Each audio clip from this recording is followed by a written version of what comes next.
Për shkak të erës së fortë bregdetare, rrethimi i fushës së basketbollit në zonën e ujit të ftohtë në lungomare ka pësuar dëmtim. Prej pamjeve të cilat po ndiqnin në ekran, që janë filmuar nga televizioni 6+1 Vlora këtë të diel, duke qartë se rrethimi prej ekuri ka pësuar dëmtime, duke rrezikuar madje edhe të bjerë për tokë. I gjithë rrethimi momentalisht po mbahet me disa lidhje të kapura kryesisht në pemë të llojit pish apo shtylla të ndriçimit pranë saj. Ndërkohë, pavarësisht dëmtimit, në brendësi të fushës ka 10 qytetarë të Vlorës dhe fëmijë të vegjël, të cilët futen për të luajtur basketbol, duke rrezikuar nga rrethimi i cili është gati për të rënë për tokë.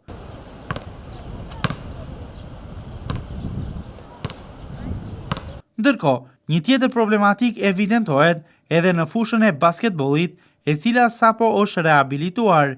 Njërisi në rregullat e sportit të basketbollit për herën e parë zbret në Vlorë. Koshi i basketbollit vendoset në brendësi të tabelës dhe jo poshtë saj, siç duhet zakonisht.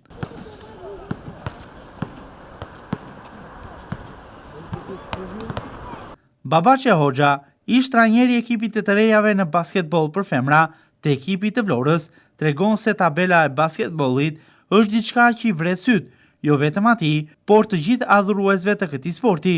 Hoxha, si një specialist i basketbollit, tregon se si duhet të ishte vendosur kjo tabel. Babaçe Hoxha ish trajneri i ekipit të reja të basketbollit të Vlorës 10-15 vjet.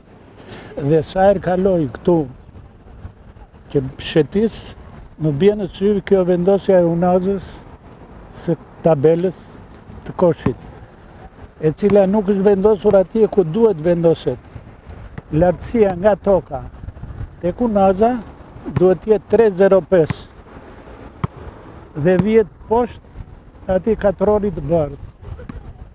Dhe katrori presupozon që po të gjuash brenda katrorit e ke kosh. Tashi ata që e kanë bërë nuk janë specialistë ose s'kanë marrë udhëzime nga specialistë, nuk e njohin fare fushën. Dhe kanë bërë një vendosje, hajde ta vendosin për të kaluar radhë. Po një specialist apo një basketbollist që e shikon, i vret syt si mund vendoset. Tashi ajo të tash është vendosur me kanë bërë njerëz të paaftë.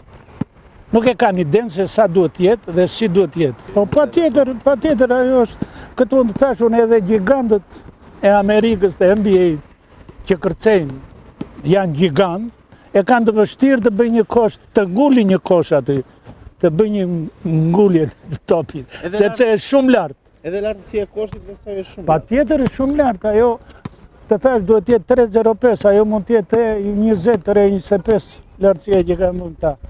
Edhe është gabimi që ka dhënë në mes katrorit. Po çdo gjë mund ndodhi këtu te ne. Konfirmuar zyrtarisht për televizionin 6+1 Vlora, fakti se shumë shpejt do të nisë në fusha sportive në lungomare një projekt nga Bashkia e Vlorës për rehabilitimin e tyre në total nga dëmtimet e shumta. Edhe fusha e basketbollit e sapo rehabilituar do t'i nështrohet një tjetër ndërhyrje për rikonstruksion të çdo defekti apo gabimi njerëzor.